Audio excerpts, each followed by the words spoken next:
Hi my friends, welcome back to my channel. இன்னைக்கு நம்ம என்ன பார்க்க போறோம்னா சின்ன வெங்காய கார குழம்பு தாங்க பார்க்க போறோம். இந்த மாதிரி ஒரு குழம்பு நீங்க செஞ்சு கொடுத்தீங்கன்னா உங்க வீட்ல இருக்கவங்க திரும்ப திரும்ப கேட்பாங்க. ஏன்னா அவ்வளோ சூப்பரா இருக்குங்க. பேச்சுலர்ஸ்க்குலாம் இந்த வீடியோ ரொம்ப யூஸ்ஃபுல்லா இருக்குங்க. ஏன்னா இது நம்ம 1 வீக் ஸ்டோர் பண்ணி வச்சு கூட சாப்பிடலாம், கெட்டலாம் போகாது. வாங்க எப்படி பண்ணுறதுன்னு பார்க்கலாம். இன்னைக்கு நான் மண்சட்டியில் தான் பண்ண போறேன். சட்டி சூடானோடனே எண்ணெய் ஊற்றிக்கோங்க. நம்ம இப்போ வந்து மிளகு, சீரகம், கடுகு, வெந்தயம், வடகம் இதெல்லாம் சேர்த்து நல்லா பொரிஞ்சு வந்தோடனே 1 கப் அளவுக்கு நான் சின்ன வெங்காயம் சேர்த்துருக்கேன். வெங்காயம் போட்டு நல்லா வதக்கிக்கோங்க. ஒரு 20 பல்லு பூண்டு சேர்த்துக்கோங்க. சேர்த்து வதக்கிக்கோங்க. ஒரு தக்காளி நான் பொடியாக கட் பண்ணி சேர்த்துருக்கேன். அப்புறம் ஒரு தக்காளி நான் அரைச்சி சேர்த்துருக்கேன். இதெல்லாம் சேர்த்து நல்லா வதக்கிக்கோங்க. 1 ஸ்பூன் நான் கல்லுப்பு சேர்த்துருக்கேன். உங்களுக்கு தேவையான அளவு உப்பு சேர்த்துக்கோங்க. சேர்த்துட்டு இப்போ நம்ம மசாலா ஐட்டம் சேர்க்கலாம். குழம்பு மிளகாய் தூள், ரெட் சில்லி பவுடர், மஞ்சத்தூள் இதெல்லாம் சேர்த்து நல்லா வதக்கிக்கோங்க.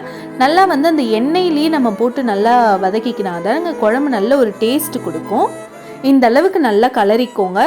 இந்த அளவுக்கு கட்டியான ஒன்று நான் ஒரு எலுமிச்சை சைஸ் அளவுக்கு புளி ஊற வச்சுருக்கேன். அதை கரைச்சி நம்ம ஊற்றிக்கலாம்.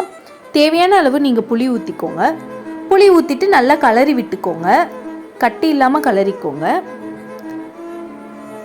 கலரிட்டு நல்லா தாராளமாக கருவேப்பிலை போட்டுக்கோங்க. கொத்தமல்லியும் போட்டுக்கோங்க. போட்டுட்டு நல்லா கலரி விட்டுக்கோங்க. நல்லா இது கொதிச்சு வரணும். அதனால் நான் வந்து ஒரு தட்டு போட்டு மூடி வச்சுட்டேன். ஒரு 10 மினிட்ஸ் நல்லா ஹை ஃப்ளேம்லேயே வைங்க. நல்லா கொதிச்சு வரும். இந்த அளவுக்கு நல்லா கொதிக்கோங்க.